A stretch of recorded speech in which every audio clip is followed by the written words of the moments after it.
La antigua Grecia, el origen de la civilización occidental.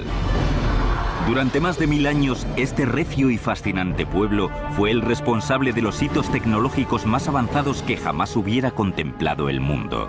Confluyó toda una nueva generación de pensadores que tenían una motivación para construir, para tratar de entender la naturaleza y para crear nuevas tecnologías. Obras de ingeniería tan asombrosas que los antiguos creían que habían sido construidas por los dioses. Una de las cosas que más nos debería sorprender es cómo se las ingeniaron para levantar piedras de dimensiones tan gigantescas. Estas maravillas de la tecnología fueron impulsadas por líderes cuya ansia por la grandeza congregó a un pueblo y lo elevó a la categoría de imperio. Pero este estallido de cultura y creatividad sería una víctima más de las cruentas batallas que enfrentarían a hermano contra hermano. Un duelo a muerte que supondría el final de una época dorada.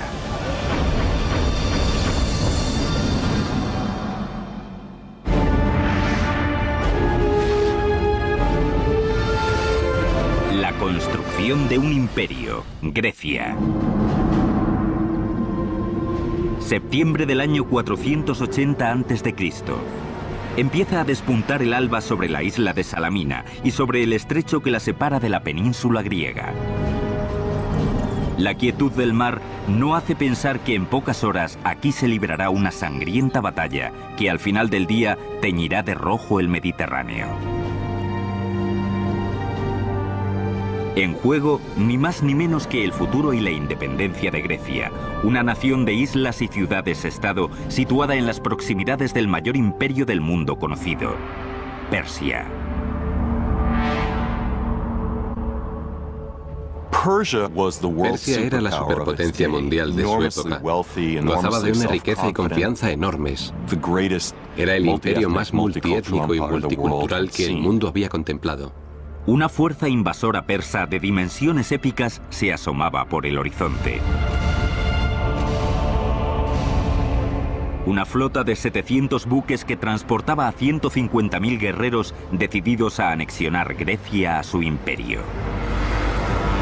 Pero un almirante y estadista griego llevaba preparándose muchos años para un momento así, y estaba listo para la batalla. Se llamaba Temístocles. Pero hacerle frente a Persia, la mayor superpotencia mundial de aquella época, no sería tarea fácil para Temístocles. Hola, soy Peter Weller. En primer lugar, la flota persa doblaba en número a la griega. Y en segundo lugar, Temístocles se enfrentaba al escollo casi insalvable de tratar de aunar bajo un solo mando a un grupo de guerreros sin más en común que sus continuas disputas entre sí. El lado bueno del desarrollo civil de la antigua Grecia era que cada una de las ciudades-estado era una especie de mini-nación independiente y autosuficiente dentro de Grecia. Y el lado malo de ese desarrollo civil era precisamente su sistema político de ciudades-estado. Y es que si bien todas ellas hablaban la misma lengua y adoraban a los mismos dioses, no se puede decir que hubiera un sentimiento de unidad nacional. Sus únicas prioridades las dictaban los asuntos regionales y culturales de cada ciudad.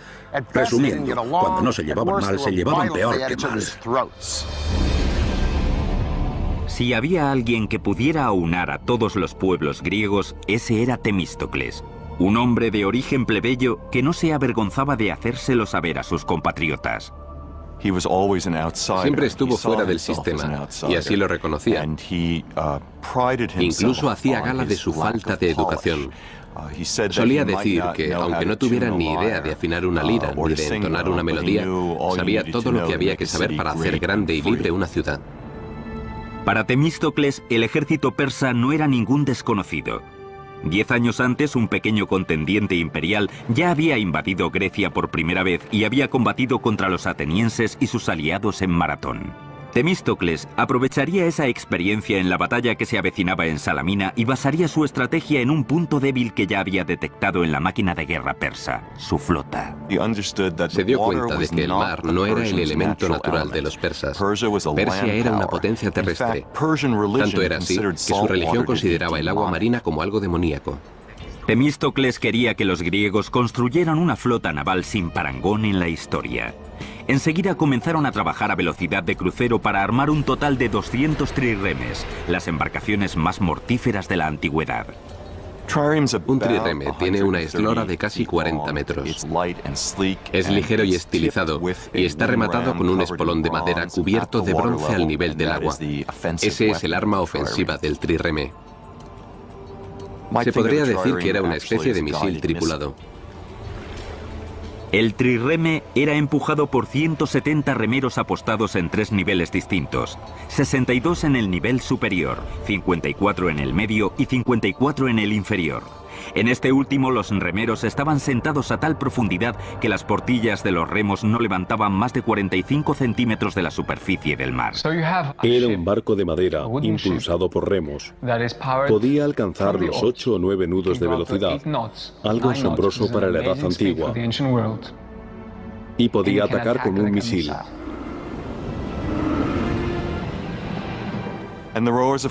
Obviamente, los remeros tenían que aprender a trabajar en equipo. Tenían que remar al mismo tiempo. Algo fácil al principio, pero muy complicado de dominar. La armada de trirremes de Temístocles estuvo terminada en pocos años, justo a tiempo para su uso.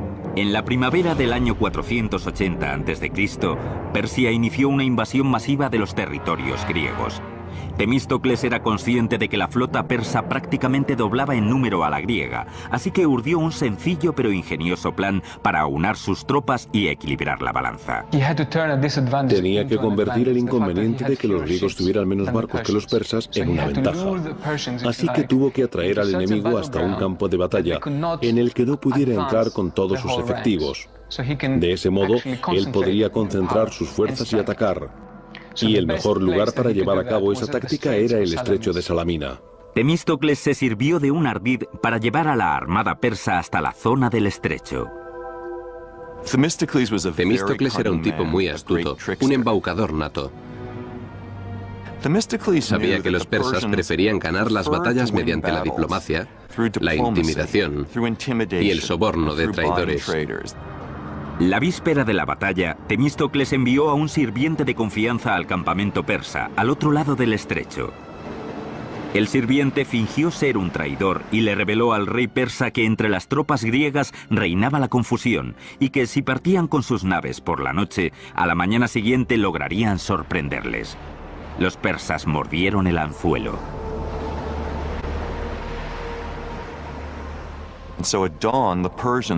Al amanecer, descubrieron con gran sorpresa que la flota griega, lejos de emprender la huida, se encontraba en posición de ataque y que ellos, los persas, tendrían que luchar.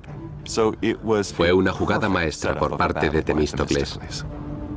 Lo que se encontraron fueron 200 trirremes impulsados por 34.000 remeros griegos en línea de ataque. Los persas no tenían forma de maniobrar en las estrecheces de aquellas aguas. Temístocles les había tendido la trampa perfecta.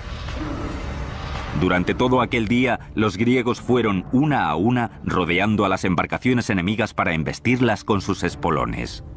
En aquella batalla murieron millares de soldados persas. Fue una batalla tan confusa, caótica y desconcertante que al final del día los griegos ni siquiera estaban seguros de haber vencido.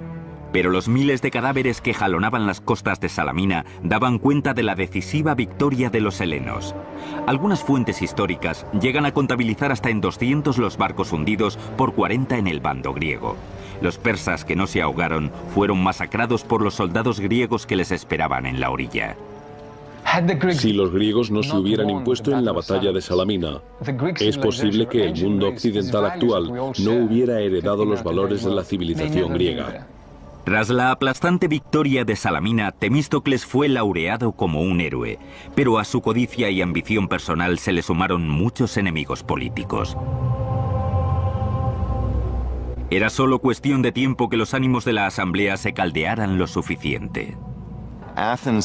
En aquella época, en Atenas se practicaba lo que llamaban el ostracismo, un concurso de impopularidad anual en el que la gente votaba al político que consideraban más perjudicial y peligroso para el devenir de los asuntos de Estado y lo enviaban al exilio durante 10 años. En el 471 a.C., Temístocles fue condenado al ostracismo e, ironías del destino, se vio obligado a acudir al enemigo que tanto había luchado por derrotar. Nunca más volvería a ver Atenas. Lo sorprendente es que le obligaron a huir a Persia, donde encontró refugio y terminó sus días hablando persa, trabajando como administrador del rey y ayudándole a gobernar la zona occidental de Asia Menor. Temístocles había interpretado su papel en una épica historia de hazañas y poder que volvía la mirada al pasado en busca de inspiración. Los mitos legendarios de los dioses y los héroes griegos relatados en poemas como la Ilíada o la Odisea. Aquellas historias pueden pertenecer a la ficción, pero los logros de la ingeniería que nos legaron nuestros antepasados griegos son reales y aún están en pie.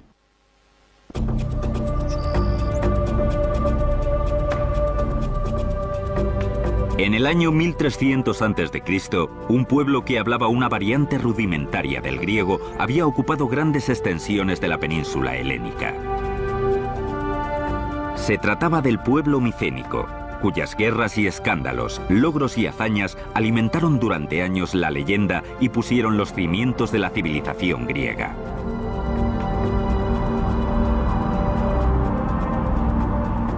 Su capital, Micenas, estaba rodeada de una inmensa ciudadela en cuya construcción se emplearon 150 años.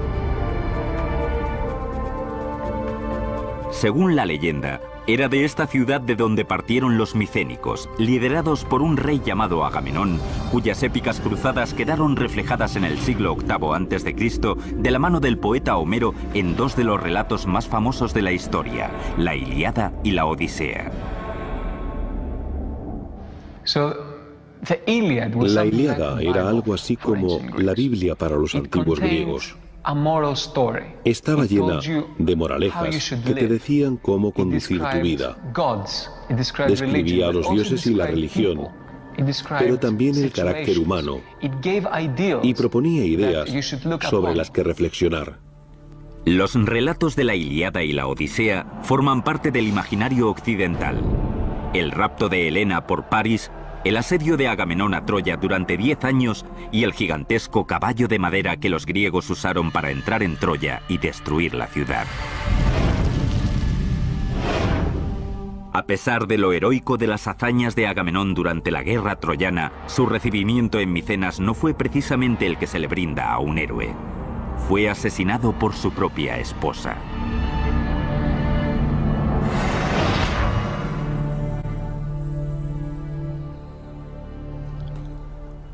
Los estudiosos llevan siglos discutiendo si Homero compuso la Ilíada y la Odisea, o si no hizo más que recopilar las canciones y leyendas populares, o incluso si habría que atribuirle alguna autoría. Aunque para los antiguos griegos todo este debate no sería más que una discusión bizantina, ya que ellos no consideraban a Homero ni un cantautor ni un escritor de bestsellers del 3 al 4. Homero era un historiador y esas leyendas no eran para contárselas a los niños antes de acostarse. Eran hechos verídicos.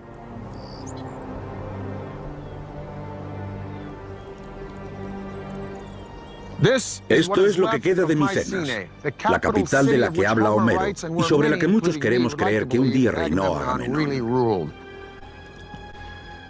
Estas ruinas nos demuestran que aquellos primeros griegos no solo dominaban las técnicas arquitectónicas, sino que eran capaces de verdaderas obras de arte. A medida que nos acercamos a Micenas, lo primero que vemos son los muros de la fortificación. Resultan verdaderamente impresionantes. A una le invade una sensación de majestuosidad. Los muros de la ciudadela de Micenas están reforzados con bloques de piedra de unas 10 toneladas de peso cada uno. Fueron diseñados con tal precisión que cada bloque encaja perfectamente en su lugar junto a los demás.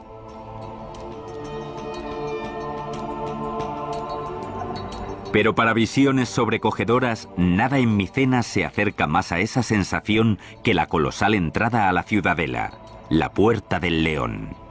Esta es la Puerta del León, la entrada principal a la ciudadela de Micenas.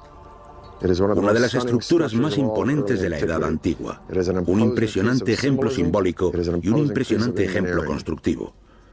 Dos leones totalmente erguidos, con las zarpas sobre la base de una columna. Aunque les faltan las cabezas, se sabe que las tenían giradas hacia afuera. A todo aquel que se acercara a esta puerta le quedaría más que claro que Micenas era sinónimo de poder. Estructuralmente, la puerta parece seguir el modelo constructivo de montante y dintel. Estos inmensos pilares harían las veces de montantes, los elementos verticales, que sostendrían las 12 toneladas del elemento horizontal, el dintel. Pero es encima de la puerta donde vemos los leones, donde los arquitectos fueron un poco más allá. Si miramos al triángulo de piedras hendidas junto a los leones, se aprecia el desarrollo de un elemento denominado falso arco. Pongamos que tenemos estas 4 losas y en lugar de apilarlas, intentamos crear una cavidad externa robando un poco de espacio, colocándolas de esta manera. Este es el falso arco. Si somos un poco más ambiciosos e intentamos desplazar más las losas con este sistema, corremos el riesgo de que la estructura se venga abajo.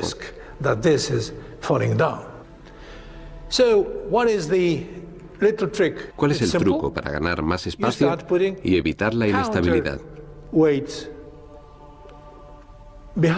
Muy sencillo. Colocar contrapesos detrás de las losas escalonadas.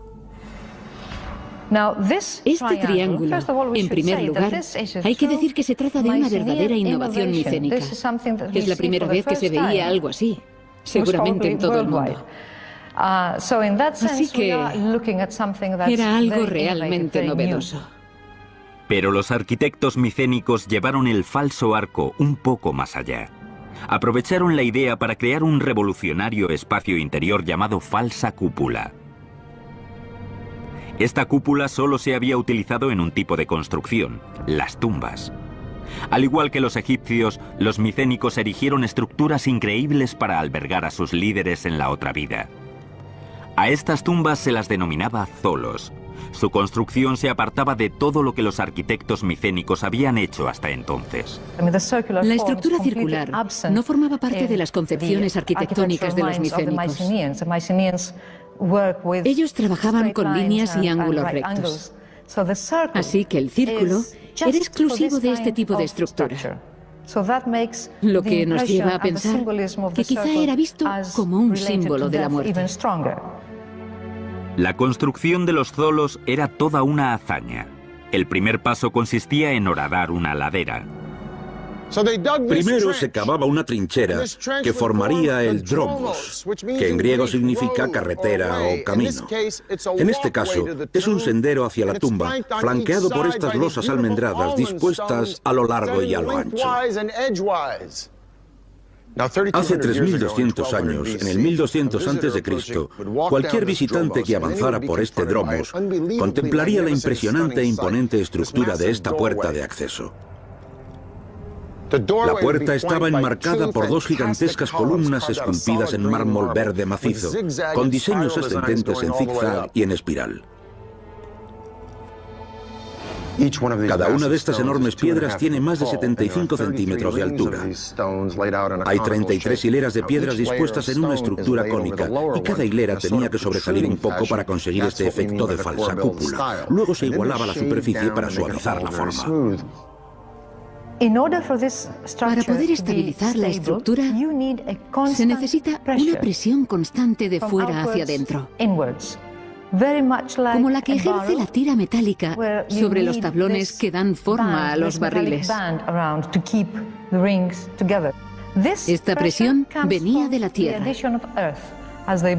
A medida que construían, acumulaban tierra alrededor, de tal manera que cuando habían terminado la estructura de colmena del interior, al mismo tiempo habían formado todo un montículo de tierra alrededor. Cerca del año 1100 a.C., esta primera civilización griega se desintegró y desapareció súbita y misteriosamente. Hay muchas teorías sobre lo que ocurrió. A mi parecer, la principal habla de las tribus bárbaras que vinieron de las estepas y atacaron a las civilizaciones de Egipto y de Mesopotamia, y que acabaron con sus rutas comerciales. Ese sería su fin. Con la caída de Micenas, Grecia entró en una etapa oscura. Durante 4 siglos su cultura se sumió en un profundo sueño. Hasta el siglo VIII a.C., cuando las ciudades-estado empezaron a desarrollarse y florecer. Cada una de ellas forjaría su propia identidad y competiría con las demás por hacerse con el dominio económico, militar y tecnológico. Una isla en concreto, Samos, sería conocida por una de las proezas que más asombraría a los antiguos: mover las montañas para llevar el agua hasta los pueblos.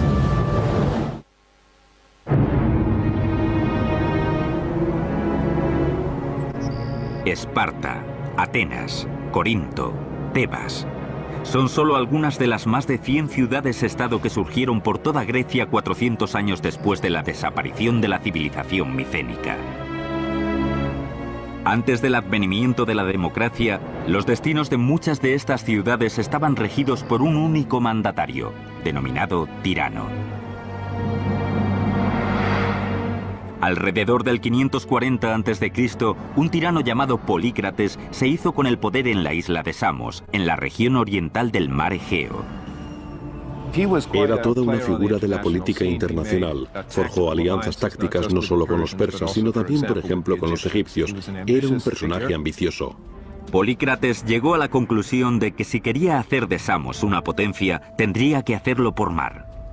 Mandó construir una flota de 100 trirremes que aterrorizó a las ciudades-estado vecinas e impuso gravámenes a los barcos que pasaban por sus aguas. Bajo el mando de Polícrates, Samos, su isla natal, se convirtió en una potencia naval, que fue la base de sus riquezas y de su poder. Con sus nuevas riquezas, Polícrates erigió un muro defensivo alrededor de su capital y se propuso resolver un problema que asolaba a muchas ciudades de clima mediterráneo: la falta de agua potable. Samos era una ciudad muy importante y poderosa. Necesitaban mucha agua y no es que les sobrara. Había un manantial muy caudaloso, pero estaba separado de la ciudad por el monte Castro, de 275 metros de altitud. Polícrates y sus ingenieros tenían que arreglárselas para conectar la ciudad con el manantial. Construir un acueducto alrededor de la montaña no era viable. Se podía construir un sistema de suministro de agua alrededor de la montaña, pero lo primero que haría un enemigo durante un asedio a la ciudad sería cortar ese suministro. Y todas las fortificaciones que hubieras construido no te servirían de nada porque te estarías muriendo de sed. La solución hacía preciso recurrir a métodos poco convencionales. Uno de los ingenieros de Polícrates, Eupalinos, dio con una solución que pasaba por mover literalmente la montaña: un túnel que atravesara el monte Castro. Un proyecto descomunal y muy largo. Esas excavaciones llevarían muchísimo tiempo. Así que se tomó la decisión de empezar a perforar desde ambos lados. Se trataba de un problema técnico y matemático. Al igual que los ingenieros del moderno Eurotúnel bajo el Canal de la Mancha, Eupalinos excavó 2 túneles desde ambos lados de la montaña que se encontrarían en el medio. Para que funcionara, Eupalinos tendría que asegurarse de que los 2 túneles se comenzaran a la misma altura vertical. Pero los túneles también debían encajar en el plano horizontal. De lo contrario, se cruzarían como 2 barcos en mitad de la noche. Sin los sofisticados equipos topográficos actuales, una tarea como esta era todo un reto. Una teoría suponía bordear la montaña a través de un sendero trazado en tramos perpendiculares que uniera el manantial con la ciudad. Eupalinos podría medir cada tramo para calcular 2 lados de un triángulo rectángulo. Sabiendo 2 de los lados, la hipotenusa del triángulo sería la línea que seguiría el túnel para atravesar la montaña. Lo que hace aún más increíble este proyecto es que no se trataba de un túnel, sino de 2. El principal, excavado a una altura y longitud de 1,80 m por 1,80 m, no era más que un espacio de trabajo para cavar un segundo túnel adyacente por debajo del primero, que se utilizaría como acueducto. Mientras que el túnel en el que se trabajaba estaba en un plano horizontal, el acueducto tenía que estar ligeramente inclinado para permitir que el agua fluyera sin problema hacia la ciudad. Los excavadores se jugaron la vida en las oscuras y peligrosas entrañas del Monte Castro. Una vez dentro de la montaña, las dificultades debieron de ser tremendas.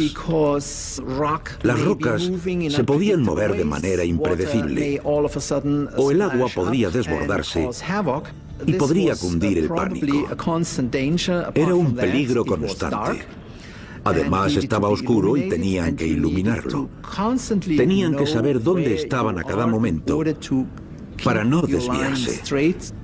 Tras unos ligeros ajustes, los dos equipos se encontraron en el medio, casi exactamente donde Eupalinos había planeado en un principio. Los pisos de los dos túneles estaban a tan solo 60 centímetros de diferencia, una discrepancia de menos de un octavo de un 1% del kilómetro de longitud del túnel.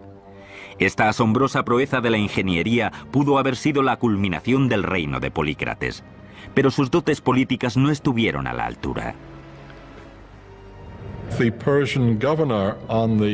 El gobernador persa de la costa de Asia Menor no vio con buenos ojos el grado de autonomía del que gozaba Polícrates para el desarrollo del dominio persa. Así que ordenó que lo arrestaran, lo torturaran salvajemente y lo crucificaran. Polícrates fue uno de los muchos tiranos que gobernaron las ciudades-estado en la antigua Grecia entre el 800 y el 500 a.C. El poder de unos pocos sobre la mayoría era la única forma de gobierno que los seres humanos habían conocido hasta entonces. Pero eso estaba a punto de cambiar. La ciudad-estado de Atenas iba a modificar el curso de la historia del mundo. El líder visionario que lo iba a hacer posible se llamaba Pericles. Su legado quedaría como un monumento imperecedero en la Acrópolis ateniense que se alzaría sobre las nubes. Un increíble ejemplo de precisión arquitectónica, el Partenón.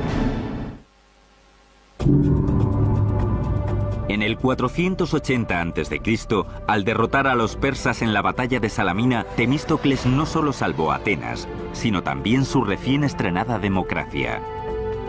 Hacía tan solo 25 años que Atenas había abandonado los regímenes dictatoriales. Era una ciudad de abundancia, tanto en lo militar como en lo económico, lo tecnológico y lo ideológico. Estaba lista para alcanzar su edad de oro, y sería un demócrata e intelectual cultivado el que la llevaría hasta allí. Se llamaba Pericles. Pero Pericles también reforzaría el dominio ateniense sirviéndose de amenazas, sobornos e incluso de la fuerza bruta. Pericles procedía de una de las antiguas familias aristócratas de Atenas. No era raro que en este tipo de entorno social se hiciera carrera política y militar. Su ascenso al poder comenzó cuando en su juventud fue nombrado estrategos, uno de los 10 hombres encargados de dirigir el ejército y establecer las directrices de los asuntos exteriores. Sus dotes políticas y su gran oratoria le convirtieron en poco tiempo en uno de los estadistas más influyentes y poderosos de Atenas. Pericles era el típico animal político, como se suele decir. Era un político nato. Era capaz de convencer con sus palabras y estaba plenamente dedicado a su trabajo. Pericles se hizo con el gobierno de la ciudad en el 461 a.C. Gracias a la flota de trirremes que había construido Temístocles, la armada ateniense no tenía rival en el Mediterráneo oriental. Pese a la derrota del imperio persa en la batalla de Salamina, la amenaza de otra invasión seguía cerniéndose sobre los griegos. En el 478 a.C., Atenas, junto a las ciudades-estado del Egeo, forjaron una alianza de defensa mutua llamada la Confederación de Delos, una especie de OTAN de la antigüedad. En el 450 a.C., Atenas se había convertido en el líder indiscutible de la Confederación de Delos, que no era otra cosa que una fuente de ingresos para la ciudad. Y Pericles, como líder indiscutible de Atenas, supo destinar esos ingresos a la construcción de gigantescos edificios públicos que reflejaban el esplendor y la grandeza de Atenas.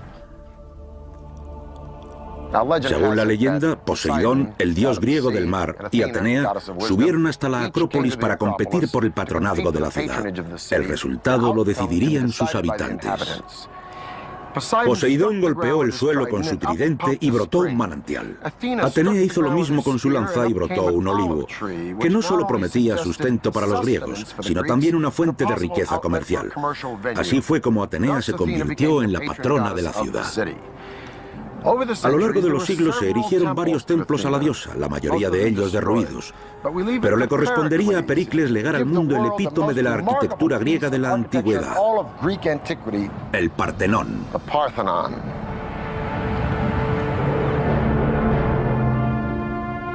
Pericles decidió reconstruir el Partenón en la Acrópolis, aprovechando los ruinosos cimientos de un antiguo templo dedicado a Atenea. Se necesitaron miles de trabajadores y de artesanos para dar forma a este majestuoso templo.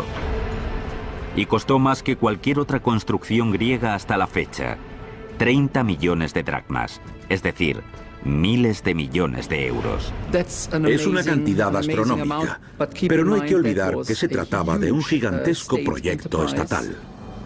La descomunal construcción dio comienzo en el año 447 a.C. El Partenón tendría una longitud cercana a 2/3 de un campo de fútbol, con un perímetro de 70 metros de largo y 33 de ancho. El primer reto era extraer el mármol de una cantera situada a 16 kilómetros de la ciudad. En total, se necesitarían unas 30.000 toneladas de piedra blanca y fina. En la cantera se usaban las grietas naturales de las rocas para separar los gigantescos bloques de mármol de la ladera. Lo primero es localizar las grietas y calcular si la pieza de mármol se ajusta a mis necesidades concretas. A continuación, hay que colocar cuñas en las grietas horizontales y verticales. Las cuñas no podían ser de madera. Tenían que ser de hierro, porque se les podía imprimir mucha más energía al martillearlas al mismo tiempo. La idea era que la tensión concentrada ayudara a quebrar y a agrietar aún más el material. Una vez listos los bloques, los obreros usaban palancas, sogas y poleas para mover el mármol y prepararlo para su traslado a la Acrópolis. Pero los accidentes eran frecuentes. El riesgo de que estos grandes bloques se desprendieran y mataran a alguien era enorme. Pero extraer y transportar el mármol desde la ladera de la montaña no era más que la mitad del camino. Los ingenieros del Partenón tenían que encontrar la manera de elevar estos mamotretos de mármol de 10 toneladas y erigir el mayor templo que el mundo hubiera contemplado. En julio del 447 a.C., dieron comienzo los trabajos de construcción de un majestuoso templo en la Acrópolis ateniense. El Partenón fue el legado de Pericles, un ambicioso líder que llevaría a Atenas a una edad de oro nunca vista en Grecia. Era una declaración. Somos la ciudad más poderosa de Grecia. Somos el centro de la democracia y de la libertad de pensamiento. Somos el mejor pueblo. Tenemos el mejor ejército y la mejor flota. Somos los líderes. El Partenón se alejaría del modelo clásico de la época, que consistía en una planta hexagonal con 6 columnas en cada punta y 13 en los lados. El Partenón seguiría un patrón octogonal más grande, de 8 por 17 columnas. Sería una construcción muy distinta, porque hasta entonces todas tenían las mismas proporciones. Pero al hacerla más grande, hay que ampliar la escala y darle una dimensión extra. Las columnas soportaban el grueso de la estructura. Cada una estaba compuesta de 11 tambores apilados unos encima de otros como si fueran fichas. Estaban tallados de tal manera que formaban una columna perfecta. La parte superior de cada columna estaba dividida en 4 círculos concéntricos, cuyos anillos eran más o menos prominentes dependiendo de la cantidad de agarre necesaria para acoplarse al siguiente tambor. En el centro de cada tambor se hacía un corte de 10 a 15 centímetros cuadrados y de 7 a 10 centímetros de profundidad. A continuación, los carpinteros insertaban tacos de madera en los cortes para alinear y centrar cada tambor con el siguiente. El siguiente reto era elevar esos tambores de piedra maciza, sobre todo los correspondientes a las secciones más altas de las columnas. Una sola columna del Partenón podía pesar entre 63 y 119 toneladas. Una grúa es un dispositivo de lo más sencillo. Solo hace falta un brazo y una serie de poleas que, como sabemos, permiten elevar un peso de, digamos, 10 toneladas, mientras se hace descender otro peso de solo 100 kilos. Los ingenieros enganchaban la piedra a la grúa de una manera en concreto. El método más habitual era atar la punta de la soga a un gancho metálico en forma de S. A continuación, se ataban sogas más cortas al gancho y se enrollaban a unos pequeños salientes llamados tachuelas, que se habían dejado sin cortar en el mármol para este fin. Se solían dejar 4 tachuelas equidistantes alrededor del tambor para distribuir la fuerza necesaria para alzar la piedra. Los muros que cercaban los espacios interiores tenían que colocarse con mucha precisión, ya que los constructores griegos no usaban ningún conglomerado. Para mantener unidos los bordes de cada bloque, practicaban un agujero en forma de doble T. Luego insertaban barras de hierro para sujetarlas la una a la otra. Una vez que las columnas y los bloques habían sido colocados, las tachuelas empleadas para elevarlos se solían cortar y alisar. Se suele decir que no hay ni una línea recta en el Partenón. Eso significa que los arquitectos tuvieron en cuenta una serie de efectos ópticos al construirlo. Tanto en las escaleras como en las columnas, hasta el frontón que corona el edificio. Las escaleras, por ejemplo, parecen rectas. Pero si nos fijamos bien, vemos que el centro es más abultado que los bordes. Esta estrategia es la misma que se ha empleado en las columnas. Esta es una columna dórica. Es decir, no tiene base. Parece salir directamente de la piedra. Cada columna tiene 20 estrías que hacen que parezca ondulada. Se puede apreciar cómo se ensancha en el centro y se vuelve a estrechar en el capitel. A esta técnica se la denomina éntasis. Las líneas de esa longitud, situadas más o menos al nivel del horizonte, suelen curvarse hacia afuera. Para paliar ese efecto, decidieron curvarlas hacia adentro, de modo que el resultado fuera más armonioso y pareciera que estaban rectas, porque si hubieran utilizado ángulos rectos perfectos se vería así. La función principal del Partenón era servir de refugio a la monumental estatua de Atenea. El Partenón fue una construcción muy cara, pero la estatua que albergaba tuvo un coste igual, si no mayor, que el propio edificio. La estatua de Atenea tenía una altura de unos 10 u 11 metros. Y los materiales con que se fabricó fueron oro y marfil. Como parte del trabajo artesanal de la obra, se encargó a cientos de escultores que perfilaran figuras de tamaño real. El conjunto escultórico más famoso del templo es el friso que recorría los muros interiores del edificio. Se trataba de un altorrelieve que sobresalía tan solo unos centímetros de la piedra y representaba las Panateneas, unas fiestas en honor de la diosa Atenea que la ciudad celebraba cada 4 años. Lo que queda hoy en día en el lateral del Partenón son los restos de mármol blanco del edificio. Antiguamente, no solo las esculturas, sino muchas otras partes estaban decoradas con muchas pinturas. Pero no todos los atenienses quedaron cautivados por el Partenón. Algunos lo consideraban un adefesio, además de un monumento a la gloria de Pericles. Muchos atenienses odiaban el Partenón y los demás templos. Los veían como una afrenta, como algo horrible.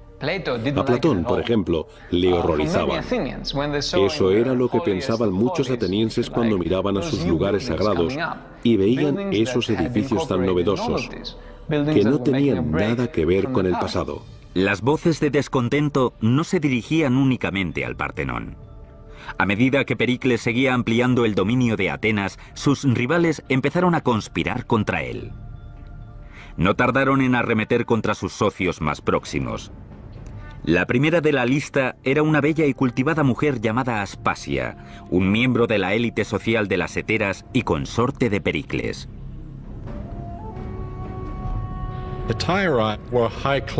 Las heteras eran las cortesanas de las clases altas. Se las suele comparar con las geishas de la cultura japonesa. Las heteras se movían por las altas esferas de la vida cultural ateniense y griega. En la Atenas clásica, el papel de las mujeres estaba subordinado al de los hombres, pero Aspasia era la excepción a la regla. Pericles la trataba como una igual y su consorte enseguida pasó a formar parte de la élite ateniense. Pero ellos se convirtieron en una pareja muy conocida y, para sorpresa y cierto escándalo del pueblo ateniense, Pericles se atrevía incluso a besar a Aspasia en público. Y claro, aquellas muestras de afecto en público no era algo acostumbrado en la Atenas clásica. En el 432 a.C., tras casi 15 años, se terminó la construcción del Partenón. Este templo a Atenas sirvió al propósito deseado por Pericles. Le hacía saber al mundo entero lo poderosa que era Atenas. Resulta irónico que la supremacía que simbolizaba aquel edificio estuviera languideciendo mientras la de su archienemigo, Esparta, iba en aumento.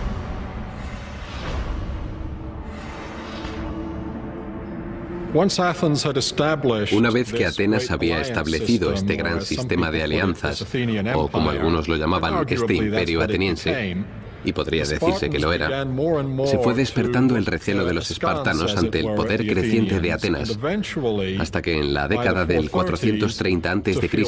los vieron como una amenaza real. En el 431, Esparta atacó a Atenas. Durante 2 largos años Atenas resistió el asedio de los espartanos. Pero la gloriosa ciudad de Pericles estaba a punto de ser asolada por un enemigo invisible. Tras un par de años, debido a la superpoblación de la ciudad, la enfermedad, al parecer procedente de Oriente Próximo, se cebó con los atenienses. La conocida como Plaga de Atenas diezmó la población de la ciudad.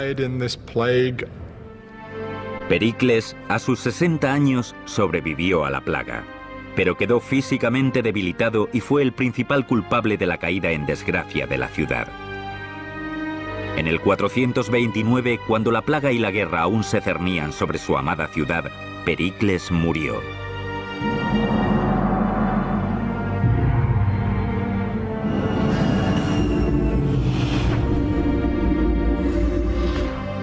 El sangriento y brutal conflicto entre Atenas y Esparta, conocido como la Guerra del Peloponeso, se prolongó otros 25 años hasta que, por fin, en el 404 a.C., Atenas fue derrotada. Al término de la Guerra del Peloponeso, la época de Pericles y el dominio de Atenas ya eran historia. Pero las maravillas de la cultura y la arquitectura griega aún perviven. Es una ironía que aquellos a través de los cuales nos ha llegado este fantástico legado clásico no fueran atenienses.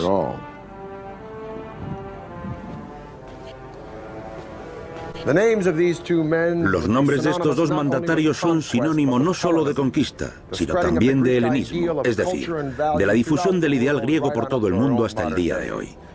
Uno fue Filipo II de Macedonia y el otro su propio hijo, el hombre que sería la envidia de todo general y emperador desde Julio César hasta Napoleón o el general Patton, el hombre que atravesaría la mayor parte del mundo conocido en tan solo 33 años de vida, el estudiante de Aristóteles que se autoproclamaría Dios, Alejandro Magno. Desde el Partenón, Peter Weller.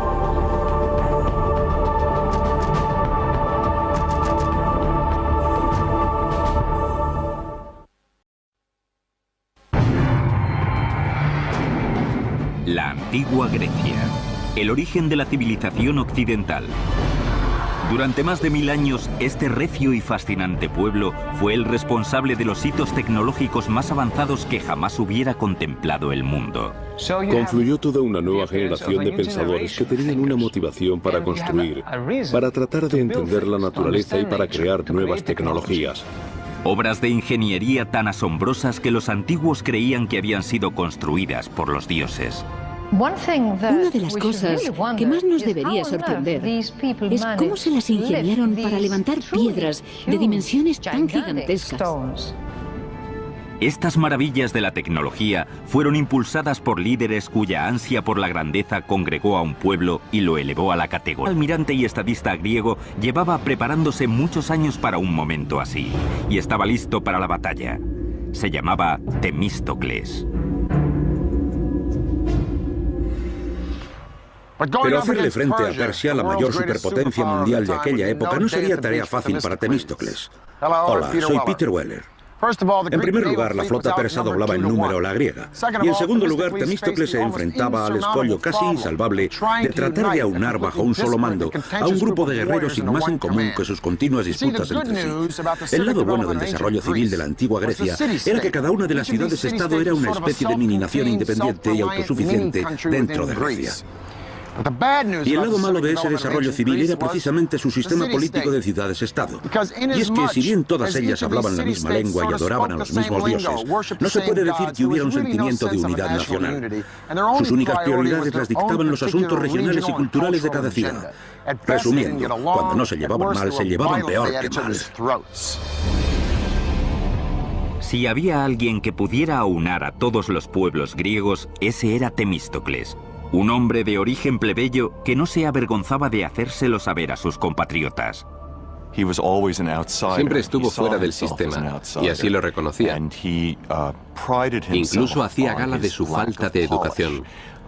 Solía decir que, aunque no tuviera ni idea de afinar una lira ni de entonar una melodía, sabía todo lo que había que saber para hacer grande y libre una ciudad.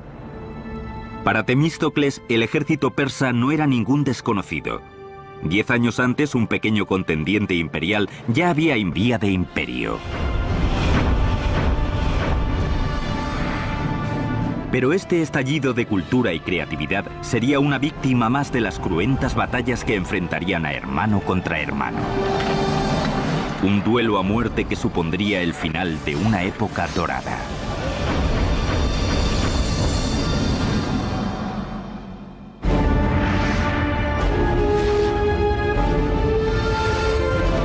Construcción de un imperio, Grecia. Septiembre del año 480 a.C. Empieza a despuntar el alba sobre la isla de Salamina y sobre el estrecho que la separa de la península griega. La quietud del mar no hace pensar que en pocas horas aquí se librará una sangrienta batalla que al final del día teñirá de rojo el Mediterráneo. En juego, ni más ni menos que el futuro y la independencia de Grecia, una nación de islas y ciudades-estado situada en las proximidades del mayor imperio del mundo conocido, Persia. Persia era la superpotencia mundial de su época. Gozaba de una riqueza y confianza enormes. Era el imperio más multiétnico y multicultural que el mundo había contemplado. Una fuerza invasora persa de dimensiones épicas se asomaba por el horizonte. Una flota de 700 buques que transportaba a 150.000 guerreros decididos a anexionar Grecia a su imperio. Pero una